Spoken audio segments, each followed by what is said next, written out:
இதை தாண்டி இளைஞர்களை வழி நடத்துறதுல இன்னுமே கொஞ்சம் டிவிகேக்கு ஹோம்ஒர்க் தேவைப்படுதுன்ற ஒரு கேள்வி இருக்குல்ல. இந்த ஹோம்ஒர்க் இன்றைக்கு இருக்கக்கூடிய திமுகவுக்கு தான் தேவை. முதல்லயே சொன்னது போல முதல்ல உங்க கட்சியினரை சரியா வழி நடத்துங்க.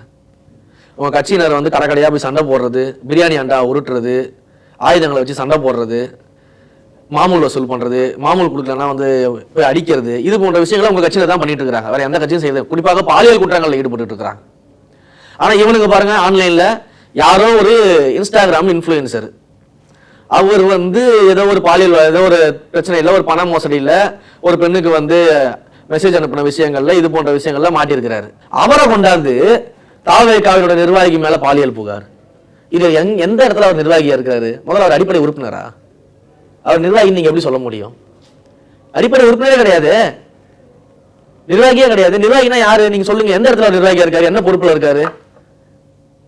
ஏங்க இங்க திமுகவுடைய அபிமானின்னு மிக தெளிவா அண்ணா யூனிவர்சிட்டி வழக்கில் ஒருத்தர் மாட்டியிருக்கிறான். அத்தனை அமைச்சர்கள் கூட போட்டோ எடுத்து வச்சிருக்கிறான். வீடு ஃபுல்லா போட்டோவா இருக்கு. திமுகவுடைய அபிமானி நீங்களே சொல்றீங்க. திமுக கட்சிக்காரன் கிடையாது, திமுக அபிமானின்னு சொல்றீங்க. அது என்ன உங்களுக்கு வந்தா ரத்தம், மொத்தம் வந்தா தக்காளி சட்னியா? யாரோ ஒருத்தர் இன்ஸ்டாகிராம்ல ரீல்ஸ் போட்டுட்டு இருக்காரு, தாவேகாக்கு ஏதோ 2-3 இடத்துல ஆதரவா வீடியோ போட்டிருக்காரு அப்படின்னா அவர் ஒரு தப்பு பண்ணிட்டாருன்னா அது என்ன தாவேகா கட்சிக்காரங்க பண்ணதாயிடுமா? அது தாவேகா நிர்வாகிகள் பண்ணதாயிடுமா? அப்ப திட்டமிட்டு பரப்புரை செய்றீங்கல்ல. முதல்ல உங்க கட்சியினருக்கு இளைஞர்களை நீங்க வழி நடத்துங்க. எங்க தலைவர் என்ன பண்றாரு? அம்பேத்கரை கொண்டாடுங்கள்னு சொல்றாரு. அம்பேத்கர் பிறந்தநாள் விழாவுக்கு அம்பேத்கரை வந்து உயர்த்தி பிடியுங்கள், கொண்டாடுங்கள் அப்படிங்கிறாரு.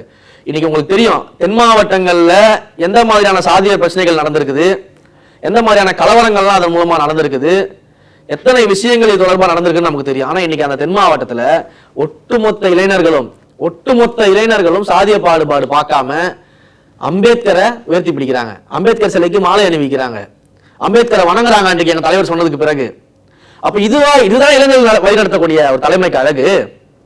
ஆனா நீங்க எப்படி வழி நடத்துறீங்க? எவனோ ஒருத்தன் ரீல்ஸ் போட்டான், அவன் தப்பு பண்ணிட்டான், அவனை தூக்கி தாவேகாரன்னு சொல்லி போஸ்ட் போடு அப்படின்னு நீங்க போயிட்டு இருக்கீங்க. இதுவா இளைஞர்களை வழி நடத்துறது? அப்போ முதல்ல திமுகவை இளைஞர்களை வழிநடத்த சொல்லுங்கள். எங்கள் தலைமை மிகச்சரியாக அரசியல் மயப்படுத்தப்பட்டு கொண்டிருக்கிறது. எங்கள் இளைஞர்கள் மிகச்சரியாக அரசியலை நோக்கி பயணித்துக் கொண்டிருக்கிறார்கள். Okay sir.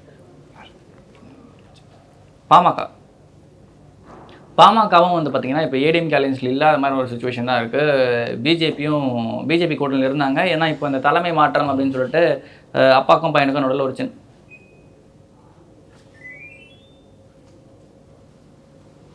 பேசும்போதே போயிட்டாரா?